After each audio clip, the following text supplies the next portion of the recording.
Hello, everyone, and welcome to Space at the Table podcast.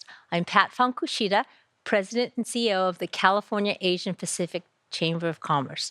The CalAsian Chamber is the largest ethnic chamber in the state of California, today representing the interests of over 754,000 of California's Asian American and Pacific Islander-owned businesses.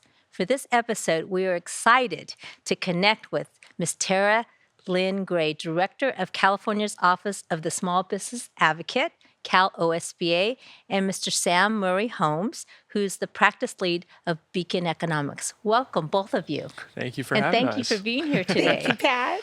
So today's topic, I'm really excited to have you both here today, is about the state of diverse businesses here in California, and a discussion about the Beacon Economics report commissioned by CalOSBA, sponsored by the California Statewide Ethnic Chambers, the Asian, African American, and Hispanic Chambers, with the support of many of California's community-based organizations who represent the thousands of diverse small businesses in California today. So thank you again. And Sam, I'd like to start with you. So before we dive into the report findings and discussion, I would like you to give us some background.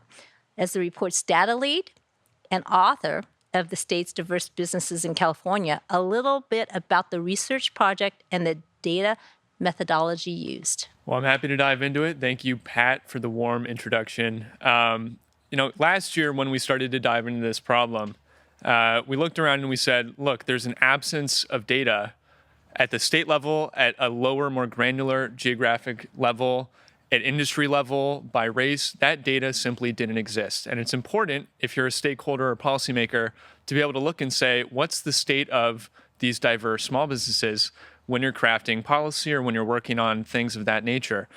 So we looked at this and we said, okay, how are we going to create this data? How are we going to find this data to really capture what's happening with these small businesses throughout the state? So what we did first is we took a look around at the data sets that existed. There were a bunch of different data sets at the federal level that sometimes went into more granular details, combined with some other data sets at the more geographically granular level. So we took a look. It was the annual business survey at the federal level was the primary data set that we relied on. And then we also used the non-employer statistics data set, the NESD data set, along with the ACS PUMS data set. These three data sets formed the core of the research we did here to find and impute these small business data set samples throughout the state. We looked at the SURF region, which is the Community Economic Resiliency Fund, for those who are not aware, the SURF region level, because that's a geography that was large enough that we didn't have to deal with data suppression issues at an extreme amount. But we did also capture some of these geographic variations in what's happening with these small businesses throughout the state. We looked at things like different races and ethnicities. We looked at things by industry, and in this case, that was the two-digit NAICS code, to really try to get a sense of what's happening, not just with overall diverse small businesses throughout the state, but what's happening at really an industry level, at a level that allows our community leaders to look around and say, here is what is actually happening. And so we went through a standard economic process to model all of this data, to come up with the findings, and then used our state-of-the-art in-plan impact software, which allows us to capture the actual economic impact that these small businesses have. So we come up with a lot of statistics. We're going to go through those later in this. But we went through a very robust process to deal with all of these issues and data. This data previously had not existed, really. So this was, I think, a phenomenal first effort at identifying what's going on at the ground level. Mm-hmm. Well, thank you so much for that, because I think that how we derived the data is so important, right? And the methodology used is going to be critical in the way that we, at policymakers, take a look at this data. And so I'd like to turn to you, Director Gray. I think you have long advocated for improving data gathering and reporting to help the state target support and investment where it's most needed. What was really the genesis for this research effort, and why was that important to you and to your state agency? Well, Pat, everybody knows I love data. I was a nerd by profession early in my career, and I really am still committed to data-driven decision making. And we rely heavily on the state profile that's produced by the SBA annually, their Office of Advocacy. And so we get our numbers and demographics and all of that from there. But we want to talk about what's happening in California. As Sam said, a little bit more granular level. We have the biggest and the most diverse small business community in the country.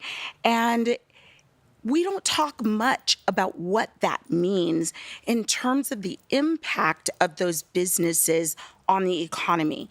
We don't talk about how much that impacts our GDP. And so when I think about the very mission of our office and what we are charged with doing and advocating for small businesses, it makes sense that we start to tell their economic story. And so that is really the impetus for this. And you and I have been friends for a long time. We have been doing this advocacy work for a long, long time. We've never had a time like this where we could talk about the impact of diverse businesses, that we could measure it, that we have an administration that is supportive of that. So this is a good time. And the more data that we can collect, the better we can do and advocate for our small businesses. I want to dig into that because you're absolutely right. This is the most opportune time to have this discussion. And you're right, Director Gray, and if I may call you Chair, because you are Please, such a you know friend. that. Before you worked in the director's office and became a public servant, you were on the ground in those communities, creating pathways, forging partnerships and the kind of alliances and the kind of innovation that was required to help our diverse small businesses succeed. And I so appreciate your commitment to actually trying to tease out the data and what that means, right? And what that means for policymakers as well. And so I want to give all of us, right, and for our audience, the benefit of some of the data because I think it's so important. And it calls exactly out to your point why this was such an important effort. Throughout California, there are 1.9 million minority-owned small businesses. Of the 4 million total small businesses in California, nearly half of those are minority-owned. 930,000 Hispanic, 750,000 Asian, 180,000 African American, and 7,000 Native-owned. These businesses have substantial economic impact. $193 billion in annual economic output, yes. $82 billion in annual labor income, over 2.5 million jobs supported annually, supported, not created, and over $13 billion in annual state and local tax receipts generated. Those are phenomenal numbers. Absolutely. Phenomenal numbers. And that's what's so powerful about the report. It is qualitative and quantitative, right? And you are painting the story of what small businesses mean, as I said, to our GDP earlier, but really our economy overall, but most importantly, our workforce and how they fit into our communities, the jobs that are created, the young people's lives that are started many times at small businesses. It's where they get trained. Folks that are returning, right? They get a second chance. So small businesses are institutions in the communities in which they operate, and they significantly contribute to the bottom line of our economy. And what's interesting, all of our families, right, we're all products of immigration.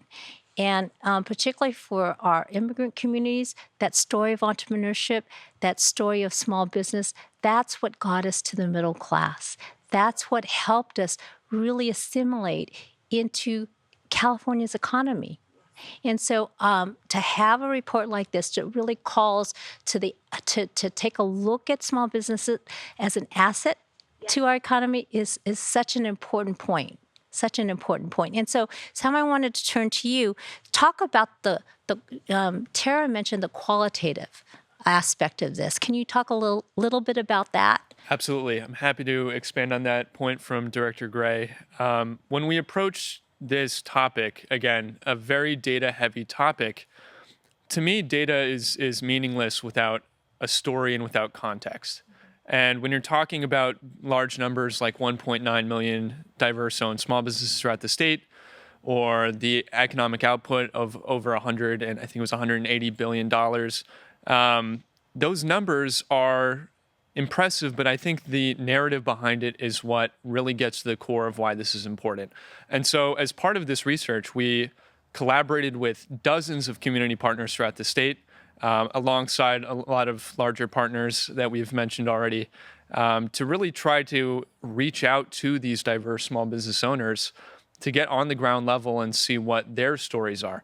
So we conducted focus groups. We sent out a survey that was answered by over 1,000 diverse small business owners throughout the state, again, in partnership with dozens of community organizations. And the findings from those specific elements of this study were very, very important and helped guide the narrative of the overall report. We identified many consistent trends, things that were reported consistently. One of the most important things that we consistently saw in this qualitative research was access to capital being a pivotal issue for these diverse small businesses. The owners of these small businesses said over and over and again, if we just had access to more capital, whether it's through loans, whether it's through community funds, whatever it is, that capital is the barrier from our expansion. And to be frank, when we're looking at these businesses, it's a barrier to realizing massive economic potential. I mean, we're talking about 1.9 million businesses. You can do the math. If even a fraction of those businesses, let's say 200,000 of them, were able to expand their employment to add an extra job, just one job at those 200,000, that's 200,000 new jobs created throughout the state and supported by the activity related to these businesses.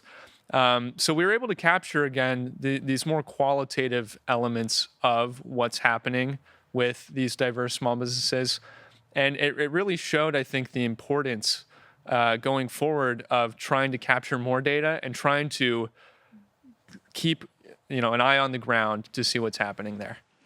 And Director Gray, this data is so important because I know that the work you do and the representation as director and the small business advocate for California, how are you going to use this data? Because I know that you have very robust technical assistance programs to help our small businesses, our diverse small businesses. How is this data going to be used in your mind?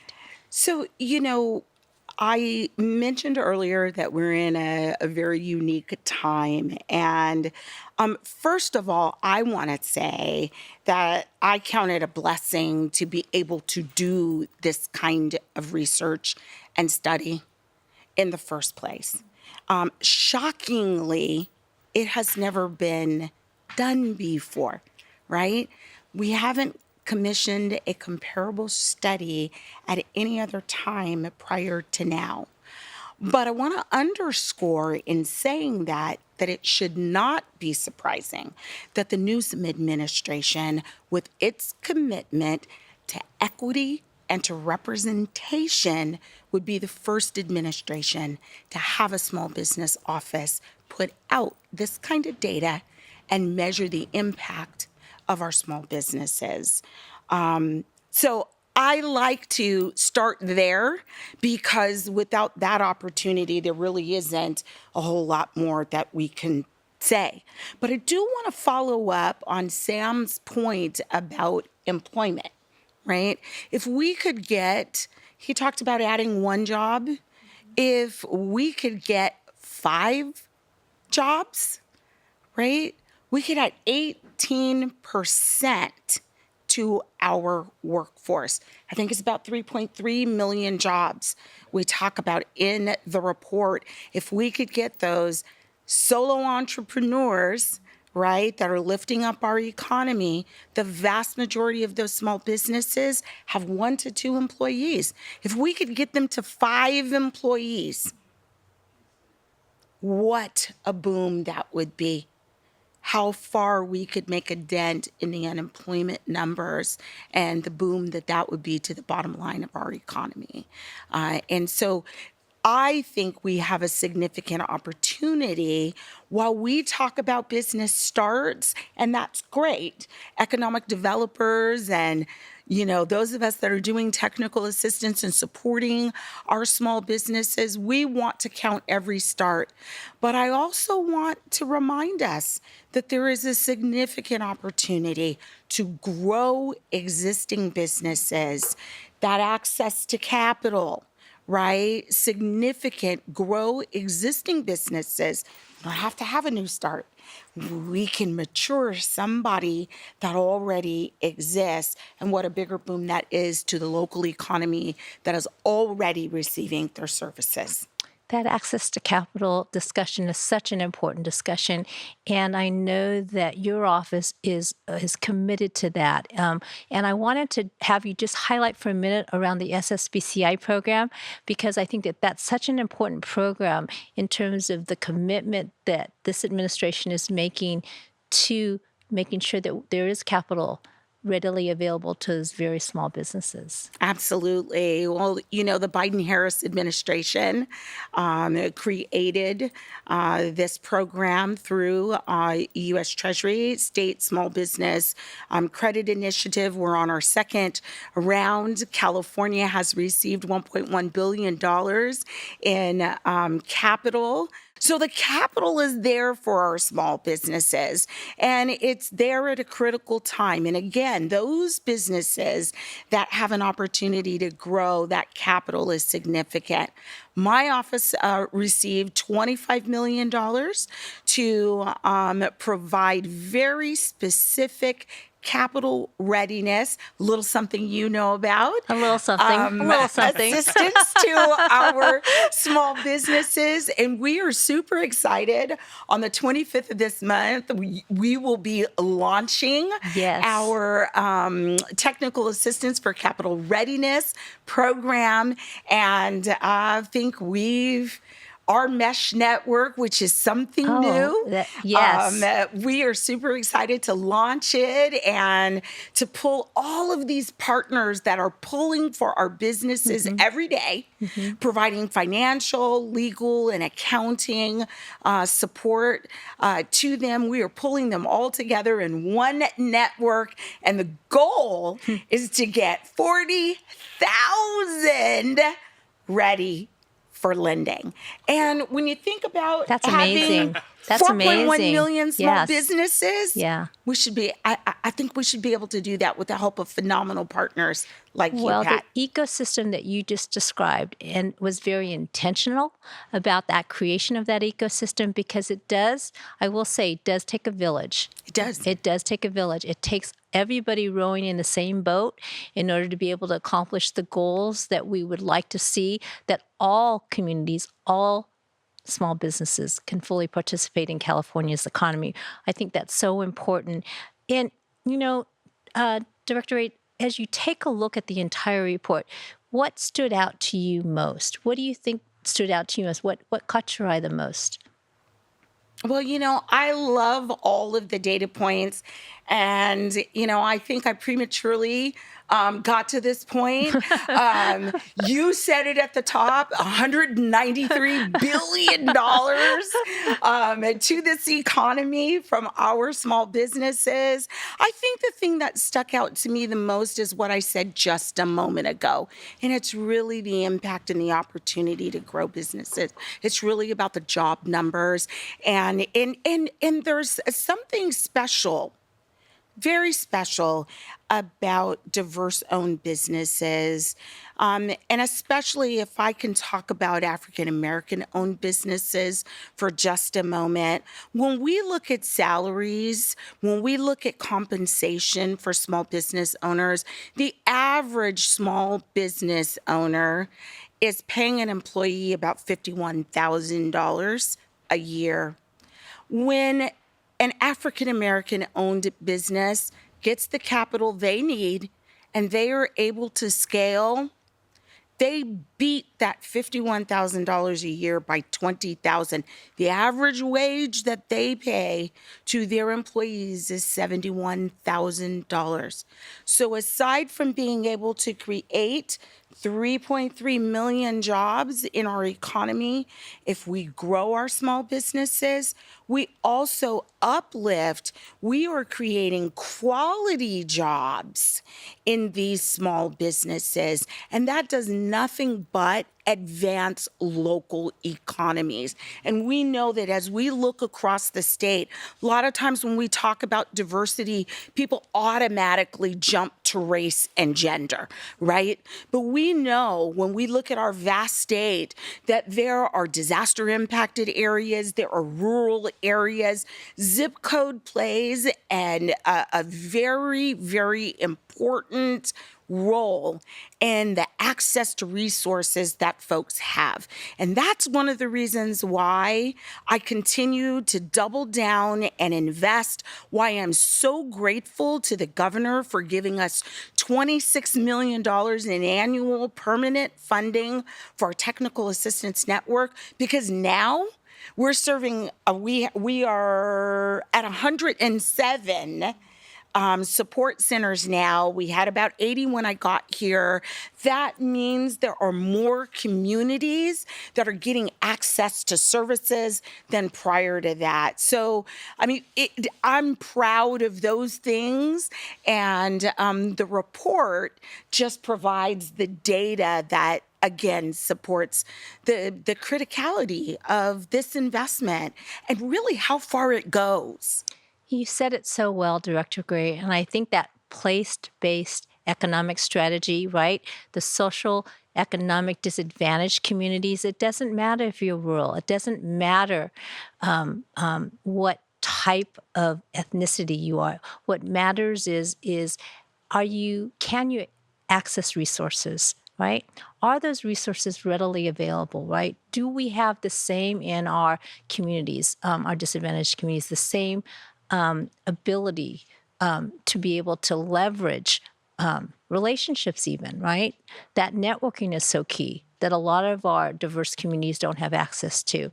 And so what I loved about what you just talked about, Director Ray, was African-American Black-owned businesses and the wealth creation, because you talked about 70,000, right?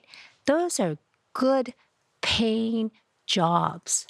Those are jobs that can start to help to grow California's economy, right? Yes. We're leaning in California to innovation. Yes. We're leaning in California to technology, artificial intelligence. We're leaning in California to all of these new industry opportunities. And we have got to create pathways for every community to fully participate in this. And that's why this report is so special. So I really do appreciate that comment, Director Gray.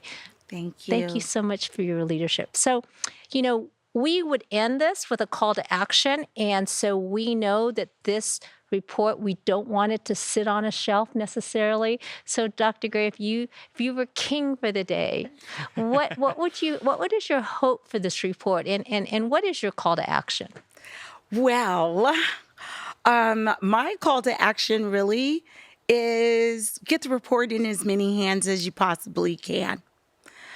We want to make sure that the influencers in our state are aware, first of all, that it exists. Second, that they read it, that they share it, that they talk about it, and set the stage for us to do more of this kind of work. I think we have three imperatives. Our first imperative is to democratize access to capital. We're going to drive our economy. We're going to uplift small businesses. The second is to diversify our innovation economy. And our third is about those pathways you just talked about, right? That is to drive economic mobility and wealth creation through entrepreneurship. Not everyone goes to college. right? So owning a small business, yes, we have the professional corporations, our doctors, our lawyers, our dentists, right? They are all small business owners. But we also have dry cleaners. We have restaurants, right? We have the nail salon. We have so many avenues to uplift the people in our state. And to me, when I hear what the governor said about creating a California for all, to me, that's the picture that I see. Oh, well, let that be the last word. Thank you, Director Gray. Thank you so much for your time, Sam. Yeah. Thank you. Thank you, Pat. Thank you, Pat.